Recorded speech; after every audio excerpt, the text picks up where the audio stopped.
যদি বলি দোকানের মতন এই চিকেন চাপ বাড়িতে বসে ভীষণ সহজ কিছু উপকরণ দিয়ে কম সময় বানিয়ে নিতে পারবেন, তাহলে কি বিশ্বাস করা যাবে?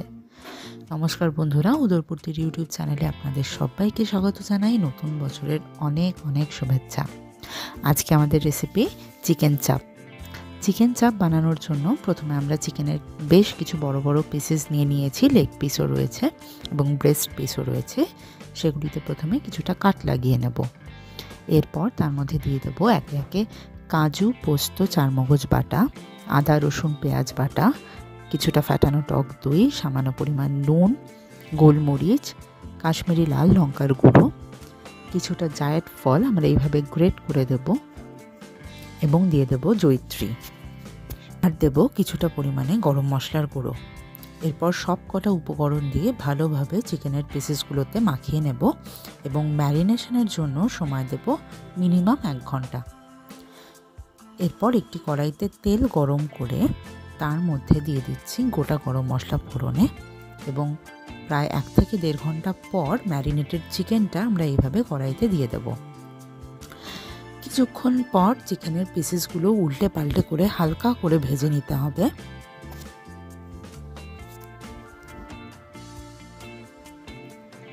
কিছুক্ষণ ভেজে নেওয়ার পর আমাদের ম্যারিনেশনের যে মশলাটা রয়েছে সেটা আমরা কড়াইয়ের মধ্যে দিয়ে দেব এবং এতটাই সিম্পল এই রান্নাটা যে এরপর আর কিন্তু খুব একটা কারিগরি নেই। জাস্ট আমাদের ঢাকা দিয়ে দিয়ে রান্নাটা কিন্তু কমপ্লিট করে নিতে হবে। শুধু এরপর ঢাকনা খুলে কিছুক্ষণ নাড়াচাড়া করে নেব। এরপর দিয়ে নেব 2 চামচ মতন দুধের মধ্যে কিছুটা জাফরান স্ট্র্যান্ড। এরপর দুধের মধ্যে ওই জাফরানটা গুলিয়ে আমরা দিয়ে দিচ্ছি চিকেনের মধ্যে। দিয়ে দিলাম বেশ কিছুটা পরিমাণে ঘি এবং সামান্য পরিমাণে নুন, এটা স্বাদ অনুযায়ী দিতে হবে। যতটা গ্রেভি চাইছি মোটামুটি ওরকম জল দিয়ে আবারও কিছুক্ষণ ঢাকনা দিয়ে আমাদের রান্না করে নিতে হবে।